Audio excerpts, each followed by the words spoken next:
మద్యం పాలసీ విధానాలపై జగన్ మోహన్ రెడ్డి తీసుకువచ్చిన విప్లవాత్మక మార్పులపై చంద్రబాబు నాయుడు చేస్తున్న అబద్ధపు ప్రచారాల మీద ధ్వజమెత్తిన ఎమ్మెల్సీ పర్వత రెడ్డి చంద్రశేఖర్ రెడ్డి నెల్లూరు వైఎస్ఆర్ కాంగ్రెస్ పార్టీ జిల్లా కార్యాలయంలో YSRCP Nellore city incharge MLC Parvatha Reddy Chandrasekhar Reddy media సమావేశం నిర్వహించారు. ఈ సందర్భంగా చంద్రశేఖర్ రెడ్డి మాట్లాడుతూ మద్యం మాఫియాకి వ్యతిరేకంగా వైఎస్ జగన్మోహన్ రెడ్డి ఎంతో పారదర్శకంగా ఉండేలా ఒక మంచి మార్పుని తీసుకువచ్చారు.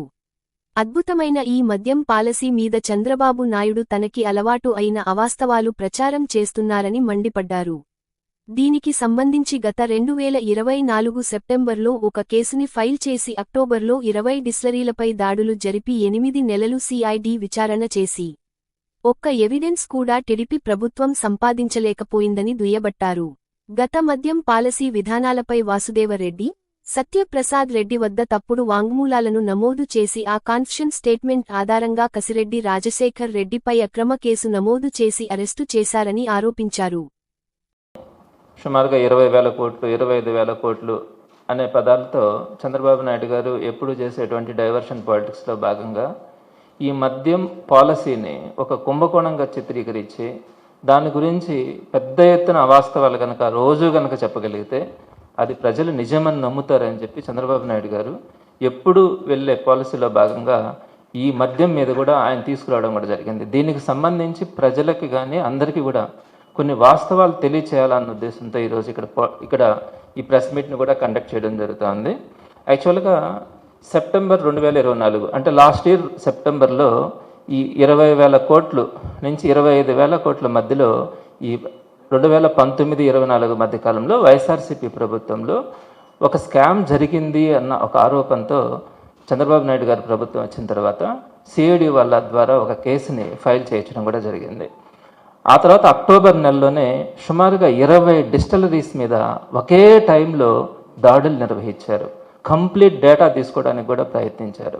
సుమారుగా 2 రోజుల పాటు ఆ 20 డిస్టిలరీస్లో అవన్నీ కూడా ఎంక్వైరీ చేసిన తర్వాత ఎక్కడా కూడా చిన్న ఎవిడెన్సెస్ కూడా దొరకకపోగా 8 నెలల తర్వాత ఒక వాసుదేవరెడ్డి, సత్యప్రసాద్ అనే ఇద్దరు ఇచ్చినటువంటి కేవలం ఒక కన్ఫెషన్ స్టేట్మెంట్ని బేస్ చేసుకొని రాజశేఖర రెడ్డి కసిరెడ్డి అనే వ్యక్తిని మొన్న అరెస్ట్ చేసి 3,000 కోట్ల అవినీతి జరిగింది అని చెప్పి ఆ రిమాండ్ రిపోర్ట్లో కూడా రాయడం జరిగింది.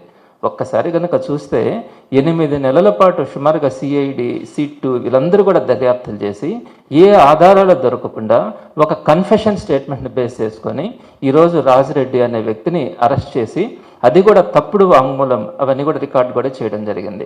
అసలు ఎందుకు ఇలా జరుగుతూ ఉంది? దీనికి ముందు 2023 అక్టోబర్ 28వ తారీఖున అదే చంద్రబాబు నాయుడు మీద 2014-19 మధ్యలో లిక్కర్ స్కామ్స్ మీద పూర్తి ఎవిడెన్సెస్తో చంద్రబాబు నాయుడు గారు A3గా ఉంటూ సిఐడి కేసు కూడా నమోదు చేస్తుంది. సో అక్కడ ఉన్నటువంటి సెక్షన్స్ ఇక్కడ ఉన్నటువంటి అదే సెక్షన్స్ని పెట్టి మళ్ళీ కొత్తగా చంద్రబాబు నాయుడు గారు కేసు పెట్టినారు.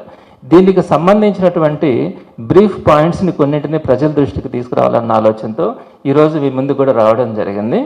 ప్రధానంగా మీకు నేను కొన్ని విషయాలు మీ దృష్టికి తీసుకొని వస్తాను. ఒకటి, ప్రజల్లో ఉండే అపోహ ఏంటంటే ఈ మధ్య చాలా తెలుగుదేశం పార్టీ వాళ్ళు కానీ వారందరూ కూడా చెప్తున్నది 2019-24 మధ్యలో వైఎస్ఆర్సీపీ ప్రభుత్వం మద్యంలో విపరీతంగా డబ్బులు సంపాదించింది అనే మాటని ఎక్కువ వింటున్నారు. దానికి ప్రధానంగా చెప్పేటువంటి ఒక అంశం ఏంటంటే ఈ మధ్య కాలంలో అంతకుముందు ఒక సాఫ్ట్వేర్ ఉండింది, సీటెల్ సాఫ్ట్వేర్ ఉండింది. ఆ సాఫ్ట్వేర్ని తీసేసి మొత్తం మాన్యువల్గా అమ్మేసుకొని మొత్తం డబ్బులు అవన్నీ కూడా గందరగోళం చేసినారు. సాఫ్ట్వేర్ సిస్టమే లేకుండా ఈ కరప్షన్ అంతా కూడా జరిగింది అని చెప్పి మనం చూస్తున్నాం. సీటెల్ సాఫ్ట్వేర్ ఉండింది, దాన్ని రద్దు చేసింది వైఎస్ఆర్సీపీ అని. దీనికి సంబంధించి నేను మీకేం చెప్తానంటే ఈ సాఫ్ట్వేర్ సిస్టమ్స్ అన్నది ఎప్పుడు కూడా ఒక థర్డ్ పార్టీ మెయింటైన్ చేస్తూ ఉంటుంది ఎక్కడైనా కూడా గవర్నమెంట్ సిస్టమ్స్లో. అందులో భాగంగా టీడీపీ గవర్నమెంట్ ఉన్నప్పుడు సీటెల్ వాళ్ళకి ఇచ్చింది సాఫ్ట్వేర్. అయితే వైఎస్ఆర్సీపీ వచ్చిన తర్వాత షాప్స్ అన్నీ కూడా గవర్నమెంట్ షాప్స్ని చేసిన తర్వాత దానికి సంబంధించి సీటెల్ సాఫ్ట్వేర్ అనేది సింక్ కాలే వీళ్ళకి. అందుకని వీళ్ళు ఒక కొత్త సాఫ్ట్వేర్ని విశిష్ట సాఫ్ట్వేర్ అన్నదాన్ని వైఎస్ఆర్సీపీ వచ్చిన తర్వాత సీటెల్ కంటే కూడా అత్యంతమైనటువంటి పకడ్బందీగా ప్రతి ఇన్ఫర్మేషన్ కూడా ఆ సాఫ్ట్వేర్లో పొందుపరిచేలాగా ఒక అత్యాధునికమైనటువంటి ఫెసిలిటీస్తో ఈ విశిష్ట సాఫ్ట్వేర్ని తీసుకొని వచ్చి దాన్ని ఇంప్లిమెంట్ చేయడం జరిగింది. అంటే ఇప్పుడు ఇంకొక విషయం కూడా చెప్తున్నాను. ఇప్పుడు విశిష్ట సాఫ్ట్వేర్ అన్నది వైఎస్ఆర్సీపీ ప్రభుత్వంలో ఇన్స్టాల్ అయింది, దాన్ని ఇంప్లిమెంట్ చేసినారు కదా. ఈ రోజుకి కూడా అదే విశిష్ట సాఫ్ట్వేర్ తెలుగుదేశం పార్టీ కూడా కంటిన్యూ చేస్తూ ఉంది.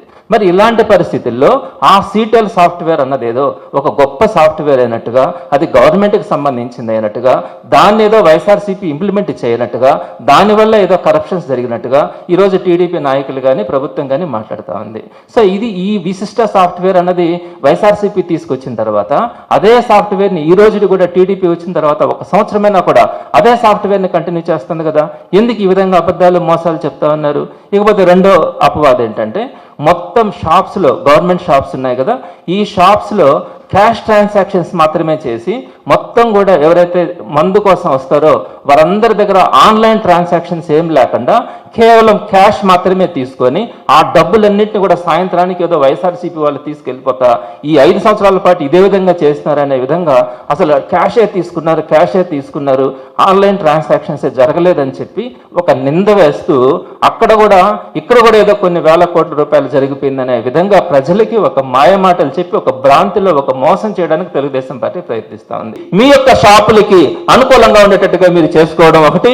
రెండోది, ప్రభుత్వ కమిటీ రికమెండేషన్స్ కి విరుద్ధంగా మీరు డిస్టిలరీస్కి లెటర్ ఆఫ్ ఇంటెంట్ ఇవ్వడం కానీ, అలానే 2019 జనరల్ ఎలక్షన్స్ వచ్చిన తర్వాత ఏదైతే నోటిఫికేషన్ ఎలక్షన్స్కి వచ్చిన తర్వాత ఆ ఎలక్షన్ నోటిఫికేషన్ ఉన్న టైంలోనే మీరు కొన్ని డిస్టిలరీస్కి కానీ కొన్ని బ్రాండ్లకి మీరు అనుమతి ఇవ్వడం కానీ, అలానే ఈ డిస్టిలరీస్కి అనుకూలంగా మీరు నిర్ణయాలు తీసుకోవడం జీవోస్తో సహా ఉన్నాయి. వీటన్నింటి మీద 2023 అక్టోబర్ 28వ తేదీన మీ మీద ఎఫ్ఐఆర్ కేసు అయిందే, దానికి సంబంధించి సిఐడి పూర్తి ఎవిడెన్సెస్ కూడా ఈరోజు పెట్టుకొని ఉంది.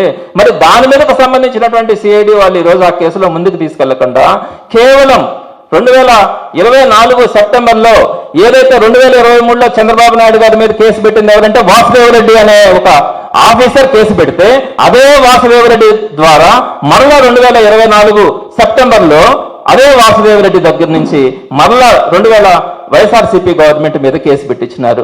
అక్కడ పెట్టింది వాసుదేవ్ రెడ్డి పెట్టారు ఆ కేసుని, ఆయన దగ్గరనే మళ్ళా కేసు పెట్టించి అదే సెక్షన్స్ ని మళ్ళా వైఎస్ఆర్సీపీ మీద సేమ్ సెక్షన్స్ ని సేమ్ సిఐడి డిపార్ట్మెంట్ ద్వారానే ఆ కేసులు పెట్టించి ఈరోజు వైఎస్ఆర్సీపీ మీద బురద నింద వేసి ఏదైతే వీళ్ళు చేయాల్సిన పనులన్నీ చేయకుండా, ఇచ్చినటువంటి హామీలను నెరవేర్చకుండా ఒక్కటి కూడా ప్రజల్ని ఇబ్బంది పెడతా ఉన్నారో వాటన్నిటిని కప్పిపుచ్చే ధోరణిలో ఈ రోజు ఈ కొత్త కేసుని తీసుకొని వచ్చి దాంట్లో కూడా 8 నెలలుగా ఎలాంటి ఎవిడెన్సెస్ దొరుకుతా కేవలం కొంతమంది ఇచ్చినటువంటి వాసుదేవ్ రెడ్డి, సత్యప్రసాద్ అనే వాళ్ళు ఇచ్చినటువంటి కన్ఫెషన్ స్టేట్మెంట్ బేస్ చేసుకొని ఈ రోజు మీరు కసిరెడ్డి రాజిరెడ్డిని అరెస్ట్ చేసి దాంట్లో జగన్మోహన్ రెడ్డి గారి పాత్ర ఏ విధంగానైనా ఉన్నా కూడా మీరు చెప్పారు ఇక్కడ రోజు నెలకి 50 కోట్ల రూపాయలు జరిగిందంటున్నారు. ఆ 50 కోట్ల రూపాయలు ఏ విధంగా ఎక్కడుంది? అదన్నీ లేకుండా ఏదో ఒక విధంగా జగన్మోహన్ రెడ్డి గారి పాత్రను తీసుకొని రావాలి, జగన్మోహన్ రెడ్డి గారిని ఇబ్బంది పెట్టాలి, జగన్మోహన్ రెడ్డి గారిని మళ్ళా నిర్బంధించాలన్న ఒక దురాశతో మిమ్మల్ని కప్పిపుచ్చుకునే క్రమంలో ఈ రోజు సేమ్ కేసుని మళ్ళా వైఎస్ఆర్సీపీ ప్రభుత్వం మీద పెట్టి ఒక డైవర్షన్ పాలిటిక్స్ లో భాగంగా మీరు చేస్తా ఉన్నారంటే ప్రజలు ఏ విధంగా అర్థం చేసుకుంటారు?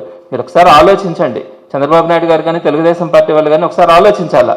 ఈ విధంగా మనం ఏమీ చేయలేకపోయినా పాత రోజుల్లో ఒక మంచి రీఫార్మ్స్ తీసుకొచ్చినటువంటి గవర్నమెంట్ మీద మనము కేసులు పెట్టడం, వాళ్ళని నిర్బంధించాలనుకోవడం ఇవన్నీ కూడా మంచి పద్ధతులు కాదు, సంప్రదాయాలు కాదు. ప్రజలు వీటిని నచ్చరు.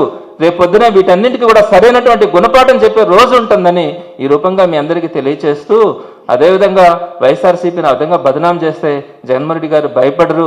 జగన్మోహన్ రెడ్డి గారు ఆలోచనలు, ఆశయాలతో వెళ్తున్నటువంటి ప్రతి కార్యకర్త, నాయకుడు కూడా ఎవ్వరు కూడా ఆలోచించే పరిస్థితి ఉండదని మీ ద్వారా తెలియచేస్తూ, మద్యం కుంభకోణం అనే ఒక నిందను జగన్మోహన్ రెడ్డి గారు వేయాలనుకున్నారు.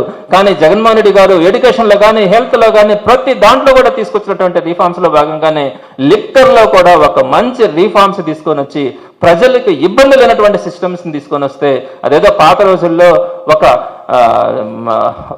అతను మేకను తీసుకెళ్తా ఉంటే దాన్ని పదే ఒక వ్యక్తి వచ్చి అది మేక కాదు కుక్క అని చెప్తే అది భ్రాంతి చెంది అతను దాన్ని వదిలేసి వెళ్ళిపోతాడు, ఒక కిరాతకుడు. అలాంటి పరిస్థితుల్లో ఇక్కడ కూడా మనం అదే చూస్తా ఉన్నాం. ఒక మంచి సిస్టమ్స్ మీద నింద పదే పదే చెప్పిన దానివల్ల ఆ అబద్ధం నిజమవుతుందేమోననే భ్రాంతిని కలిగించడానికి ప్రజలను అమాయకులను చేయడానికి ప్రయత్నిస్తున్నారు. ఈరోజు సోషల్ మీడియా యుగం, ఏది కూడా ప్రజలు అంత ఈజీగా లేరు. డెఫినెట్గా వీటన్నిటిని కూడా గమనిస్తున్నారు. ఒక రోజున తప్పకుండా వీటన్నిటికీ కూడా గుణపాఠం చెప్పే రోజు వస్తుందని మాత్రం మీ ద్వారా తెలియజేస్తున్నాను.